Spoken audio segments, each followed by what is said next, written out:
Muy buen día, queridos colegas. Pues quiero primero que nada agradecerle al doctor Clayton y a todo el comité organizador por permitir este espacio en el que podemos hablar de estos temas que tanto nos llaman la atención, nos apasionan, que en este caso tienen que ver con la manera en que los medios digitales ayudan en el proceso de preservación, pero también de expansión de estos fondos de diversas bibliotecas, de diversos repositorios y que permiten que puedan llegar a más personas. En mi caso, yo les voy a hablar de mi ponencia titulada La actualización de lo sagrado, mitos y tradición oral en los acervos digitales de material hemerográfico y su importancia en la difusión de los imaginarios religiosos del México decimonónico. En esta, en esta pequeña charla nos vamos a centrar en la cuestión de cómo el pliego de cordel, que es una forma de impreso popular que existe en varias regiones del mundo, en el caso mexicano ha encontrado una forma de vehicular y de registrar diversos imaginarios religiosos sustentados en mitos, creencias religiosas y otras formas de la vida religiosa y la interpretación de lo sagrado que la gente común llevó a cabo durante varios siglos. También vamos a ver cómo ese material, a pesar de su pobre resguardo y de que durante muchas décadas prácticamente solo estuvo en poder de coleccionistas y de entusiastas de este tipo de materiales, pues hoy en día es accesible gracias al trabajo de distintas instituciones dentro y fuera de México. Por ejemplo, vamos a hablar del caso de la Biblioteca Nacional de México, en específico de la Hemeroteca, y de algunos de los acervos que guarda, y también del Fondo de Impresos Populares Latinoamericanos, también de la Universidad Nacional Autónoma de México. También nos vamos a detener en un caso extranjero que es el del Instituto Iberoamericano Cultural Prusiano de Berlín, que tiene una de las colecciones más grandes de este tipo de material en todo el mundo. Pero bueno, para entender la importancia que tiene el pliego de cordel como documento para la historia y la antropología de las religiones, hay que entender que desde los orígenes del tiempo han sido tres los medios principales que han vehiculado la religión. Estos han sido los de la tradición oral, los de la tradición plástica y también los de la tradición escrita, siendo estos terceros los últimos en sumarse en esta ecuación. Por supuesto, existen otros medios que vehiculan la religión como la danza, la corporeidad, incluso ciertos gestos y señales hechas con las manos, con el cuerpo, etcétera, pero estas son parte de otra discusión y por eso de momento las vamos a dejar de lado. Bueno, este conocimiento religioso, estos conocimientos, esta sabiduría sobre el mundo de lo sobrenatural, de lo supraterrenal, de aquello que no se puede entender por el medio de la razón, se explicaba a través de los mitos, que a través de símbolos, que a través de alegorías, de figuras metafóricas, querían explicarle a la comunidad el porqué del funcionamiento del cosmos y el también el porqué de la forma en que los dioses, las divinidades y otros personajes intermediarios entre el mundo natural y el sobrenatural tenían su agencia en el mundo.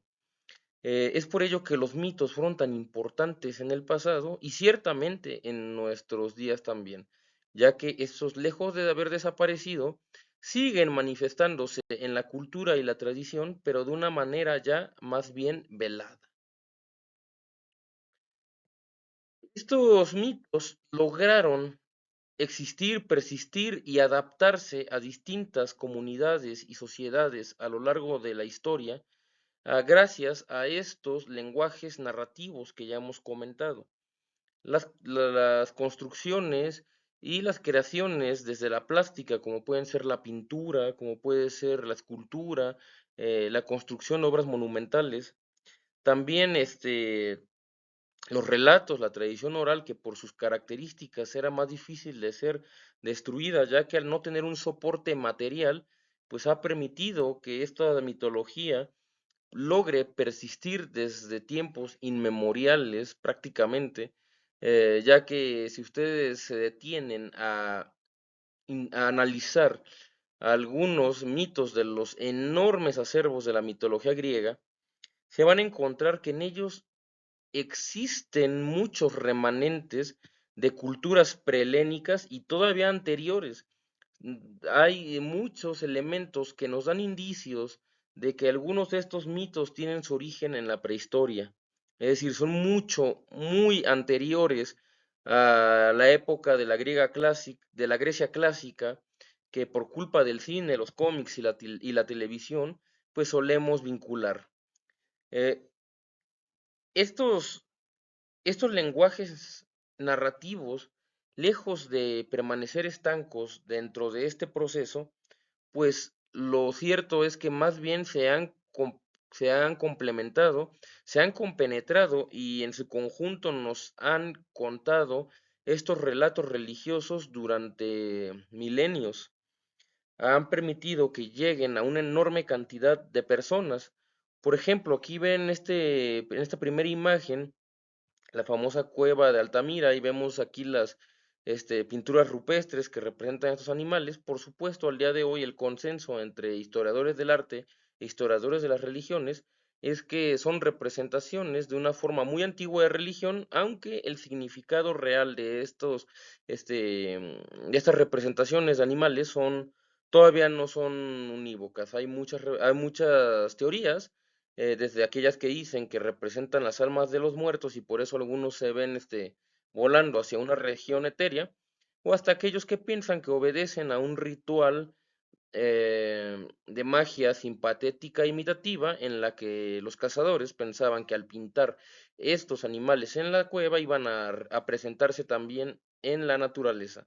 El otro ejemplo que les traigo este día tiene que ver con una catedral, la cual tiene que entenderse como un libro de piedra en el sentido más literal,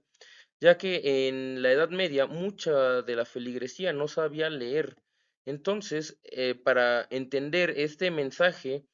muchas veces alegórico de la iglesia, había que hacerlo entendible a través de figuraciones de la plástica que a su vez se sustentaban en los enormes repositorios de cultura escrita del cristianismo, misma que a su vez estaba inspirada en la cuantiosa tradición oral de este sistema religioso. Entonces aquí vemos cómo el arte de distintos sistemas religiosos, no solo del cristianismo, han mostrado esta latencia que tiene que ver con la compenetración de estos lenguajes narrativos. Por ello, han existido históricamente distintos artefactos culturales que transmitieron esta tradición, desde aquellos que se mostraban en la cultura erudita de la Baja Edad Media y el Renacimiento, como pueden ser estas esculturas generadas desde la estética del arte sacro, o incluso en nuestro presente en productos de la cultura de masas, como los mangas de los Caballeros del Zodíaco, solo por mencionar un ejemplo de numerosísimos que nos presenta la cultura de masas, donde se ve una adaptación y reinterpretación de estos símbolos religiosos del pasado remoto.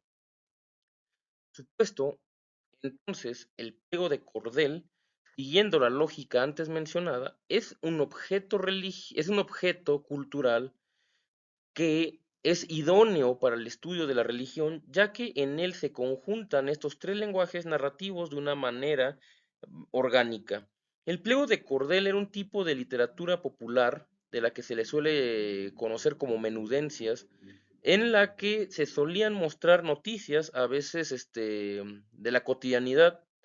pero muchas veces también de la cotidianidad, pero religiosa, en la que se mencionaban relatos de carácter sagrado, donde se mencionaban apariciones, donde se hablaba del diablo, donde se mencionaban, pues,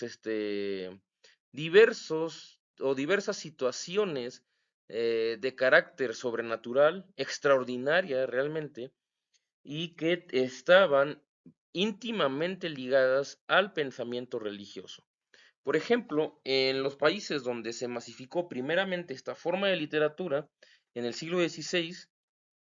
van a estar muy vinculados con las luchas entre católicos y protestantes durante la Reforma Luterana y el posterior movimiento de contrarreforma en los países católicos.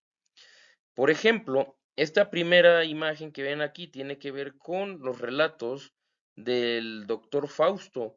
y pues habla de apariciones demoníacas y en ellos se vincula a los sacerdotes, a los papas y a otras figuras importantes dentro del gremio católico con figuras contrarias a la fe y con entidades demoníacas. Se habla constantemente de que habían hecho pactos con el demonio, entre otras cosas. Cuando esta literatura cruza el mar Atlántico y llega a América, también es utilizado con una finalidad similar y las historias religiosas no van a faltar. Por ejemplo, la segunda imagen que ven aquí es de un impreso publicado por el mismísimo Benjamin Franklin que habla de la aparición del demonio de Tedworth o del tamborilero de Tedworth. Decían que siempre que le iba a pasar una desgracia a la gente de esta región de Inglaterra, se escuchaba un tamborilero en el tejado. Se especulaba que era una figura demoníaca que auguraba desastres. Cuando el pliego de cordel llega a México, por supuesto que va a mencionar cuestiones religiosas, pero ahora vinculadas con el catolicismo. Por ejemplo, en el final del siglo XIX e inicios del siglo XX, los nacimientos teratológicos, las apariciones de anomalías como cerdos monstruosos, terremotos, el paso de cometas, etcétera, se vinculaban con la mitología escatológica del cristianismo. En este caso, con el fin de los tiempos. Se pensaba que estas eran señales enviadas por Dios para avisarle a la Grey católica de que el mundo se estaba por acabar. No, aquí hay que mencionar que este objeto cultural, por sus características, fue de difícil preservación, por lo cual, al día de hoy, en el caso mexicano, la mayoría de los que sobreviven con estas características se debe gracias a coleccionistas privados y a los fondos de los herederos de imprentas como la de Antonio Vanegas Arroyo, que fueron las principales creadoras de este tipo de material. Por eso es que el Internet y la digitalización se convirtieron en un aspecto importantísimo dentro de este canal de circulación que permite la llegada de este material de hace siglos hasta nuestros días. Ya que aquí también hay que entenderse que el Internet genera nuevas mediaciones con lo sagrado, como vemos aquí con estas diversas páginas, tanto de Facebook, pero también otras redes sociales, en las que se aprecia esa vinculación, o más bien esa, la enorme presencia de creyentes en diversas religiosidades populares, como pudieran ser los orishas o el caso de la Santa Muerte en el caso de los países latinoamericanos. Por esta realidad de que el pliego de cordel era un objeto cultural de pobre preservación, al menos en el caso mexicano, cuestión que no comparte con Latinoamérica, ya que en Chile, Colombia o Brasil ha tenido una difusión y un resguardo mucho más pulido, pues es la razón por la que en México no se hicieron en el pasado muchos estudios sobre el pliego de cordel, porque era muy difícil llegar a estos objetos culturales. Esto se debe a que por su accidentada preservación se encuentra dispersado en fondos lejanos como el de Ransom Carter Center, el de la Universidad de Hawái, el del Museo del Met, el del Instituto Iberoamericano Cultural Prusiano de Berlín, que estamos viendo en esta fotografía, y que hacían de muy difícil acceso a los investigadores mexicanos este tipo de materiales. Es por ello que la aparición de repositorios en línea como el de la Hemeroteca Nacional de México o el de la CIPI, que es el más grande mexicano, que es el generado por los herederos de Antonio Vanegas Arroyo, que fue organizado por el Laboratorio de Culturas e Impresos Populares, la CIPI por sus siglas en español, es que tenemos hoy en día una enorme caterva de estos materiales que pueden ser utilizados por el investigador en diversos momentos. Eh, el Instituto Iberoamericano Cultural Prusiano de Berlín igualmente tiene una enorme cantidad de sus colecciones de pliego de cordel digitalizadas, y en el caso de estos acervos pueden ser utilizados de manera gratuita. Esto, y aquí ya nos acercamos a la conclusión de esta breve exposición,